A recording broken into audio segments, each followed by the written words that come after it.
When I first entered my first long-term relationship, I was pretty unattached, probably out of circumstance.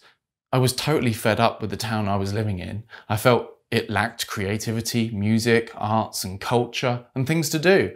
And I'd fallen in love with Bristol in the UK. And that's where I had my sights set. I didn't care much about what to do to get there. Work a temporary job, move away from friends, family. I'd do it.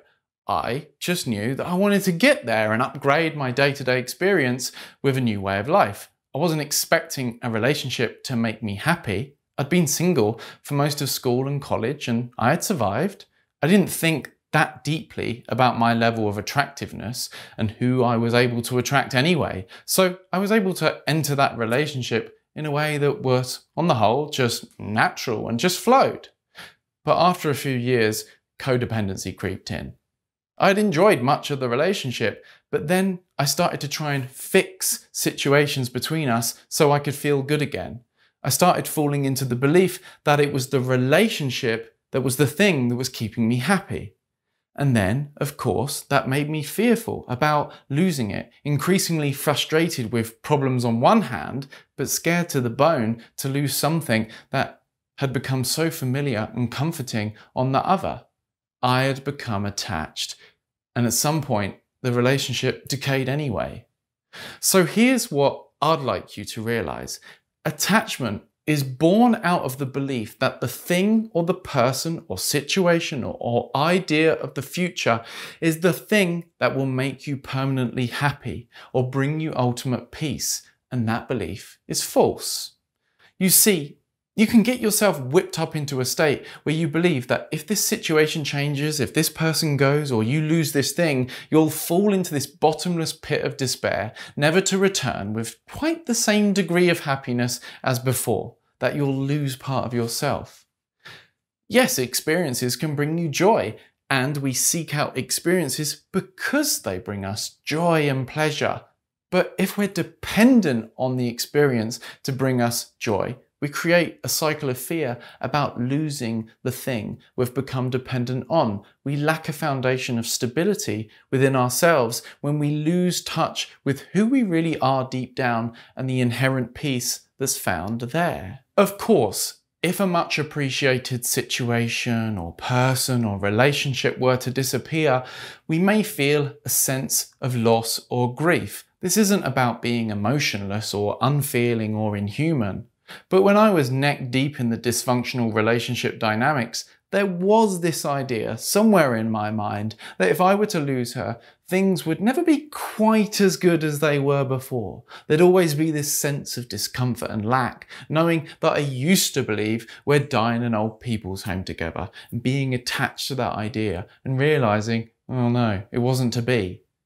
And yeah, I knew I'd get over it eventually, but I believed this slight sense of loss would always remain, that something would be permanently taken away from me that I could never quite make up for in quite the same way.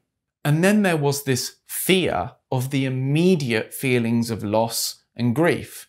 I thought, okay, even if I do get over it eventually, what about the feelings of pain and grief along the way? That's really going to hurt, right? I didn't want to experience those feelings. All that was expected was these further waves of emotional discomfort. You see, to be non-attached in a relationship, you have to know deeply that even if the experience of this relationship was to disappear, yes, you may feel deeply upset. Yes, you may feel strong feelings along the way, but ultimately it won't take away from or disturb who you are at the deepest level. And so you want some further release from the need to be attached in a relationship? Then realize this: attachment to this relationship will never ever make it more likely that you'll have a relationship or stay together. In fact, it can often accelerate its decay. Just think of the many stories of heartbreak. Imagine how many people have been attached to their relationship and yet it still fell apart in front of their eyes. When we want anything in life, the harder we grip it, the quicker it tends to just slip right through our hands, right? Being non-attached in a relationship is knowing and integrating on a deep level that a presence or absence of a relationship cannot add or take away from who you already are at the core of your being. And this knowing can only come from a deeper investigation into yourself. I don't just want to give you a belief to take comfort in or a cute idea about being strong to desperately cling on to. Beliefs are as transitory as your own thoughts. What I'd love to inspire is an investigation into yourself before thought, an investigation into who you are prior to all of these ideas about who you think you are. You have thoughts about yourself. They are things that are known. Then there is the awareness that knows them, the you that knows them. You are not your thoughts. Thoughts come and go within you. They appear and disappear within you, within awareness. And that's what I encourage you to investigate. Investigate this awareness. Investigate who you are. Is who you really are really attached to anything? Is this awareness that you really are attached to anything? Or is that a thought? Is the attachment not just an idea in your mind, a fear that something could disappear and cause you untold amounts of suffering, a thought about a scary future in your mind, and a thought that says you need to be something or do something and try to control an outcome, or you might lose something. And if you lose this thing, it will take something away from who you are and scar you forever.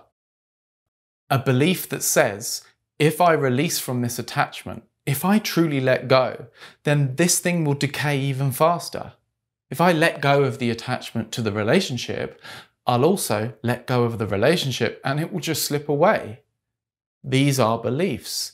They're not true. In fact, the opposite is true. If you let go of the attachment to the relationship, it will probably be something that strengthens it. And if it does decay, then maybe it's not the best relationship for you right now anyway. Perhaps it's time to move on. Perhaps you'll circle back around to each other at some point, or perhaps you've just grown apart. Whether you stay together or not, no longer are you thinking that this person is the sole source of your happiness or the one to complete you. No longer are you putting all the pressure on the other person to be the one that makes you happy or to complete you. And then they're free to be their best self instead of constantly walking around on the eggshells of your insecurity.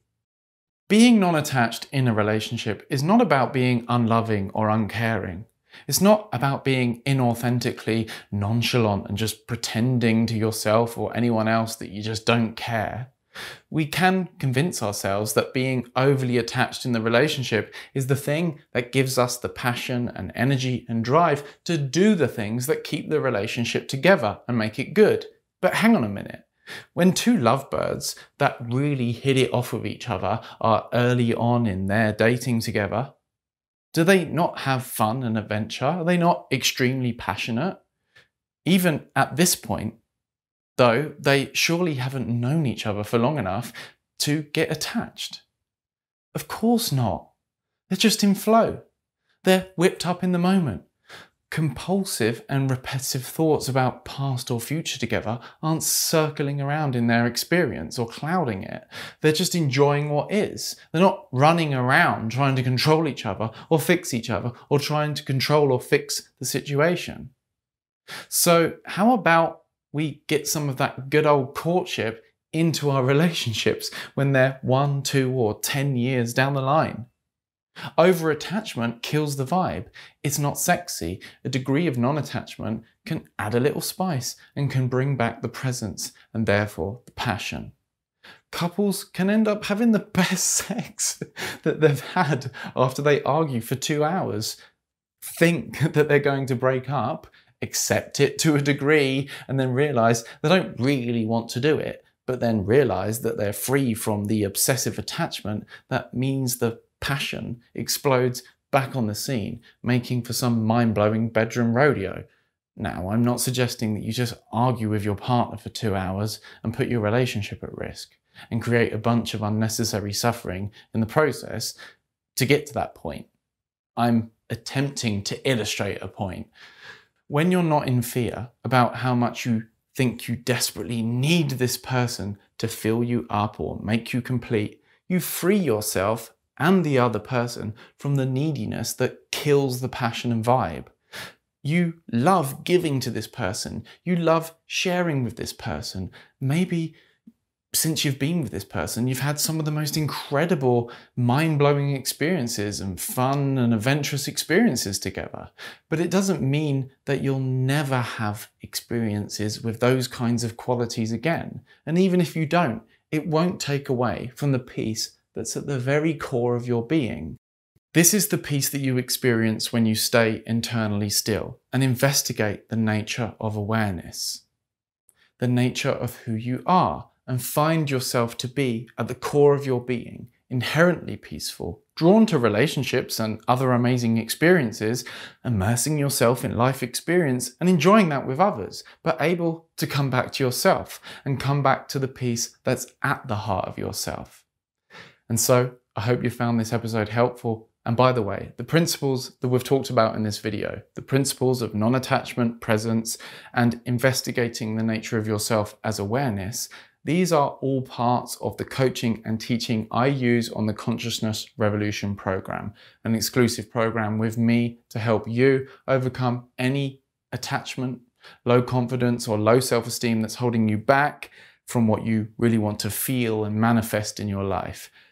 And a few more slots have opened up for the free one-to-one with me to see if you'd be a good fit to work together over at speaktoalex.com. It will take you to my scheduler where you can pick a time for us to have a quick chat about solving your problems. And with that being said, of course, like this video if you liked it, and don't forget to hit subscribe and that notification bell so you don't miss out on any new videos helping you with conscious personal growth. Peace.